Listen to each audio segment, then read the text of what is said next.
O prazo atual, divulgado pela Receita Federal, vai até 30 de abril. A proposta segue agora para análise do Senado. De acordo com o texto aprovado, o cronograma de restituições não mudará, com o primeiro lote sendo pago em 31 de maio.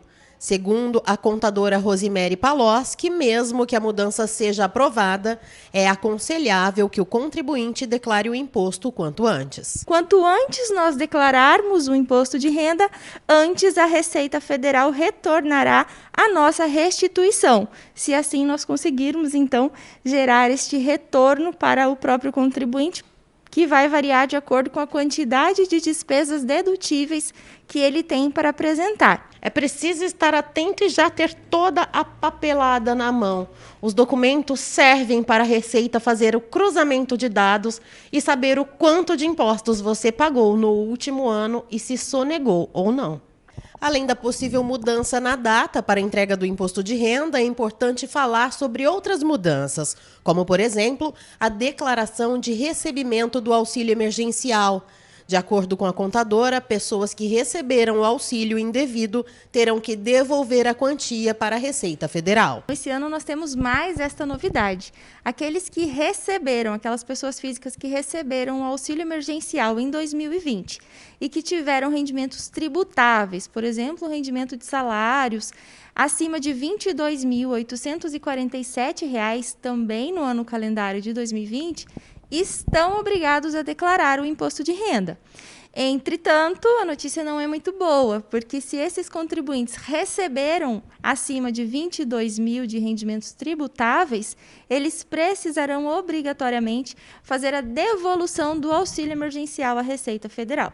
Então, estamos observando que o próprio sistema já gera automaticamente a guia de devolução do valor do auxílio emergencial de acordo com a condição de cada contribuinte.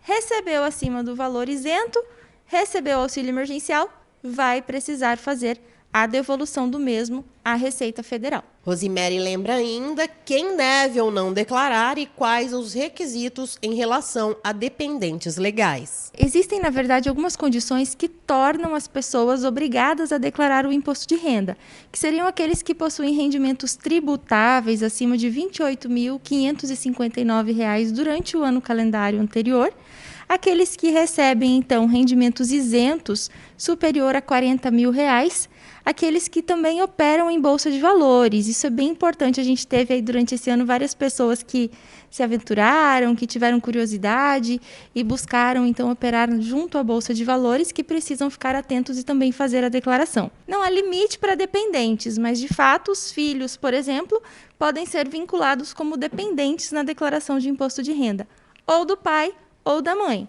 Temos que avaliar, então, quem é o responsável por arcar com as despesas da casa, né? Quem é que paga as despesas de educação, de saúde, por exemplo? É o pai? Então, nós vamos vincular esses dependentes ao CPF do pai, para que nós possamos nos aproveitar dessas despesas dedutíveis na declaração, o que vai nos permitir, talvez, obter, então, a restituição do imposto de renda, dependendo, é claro, do cenário de cada um dos declarantes.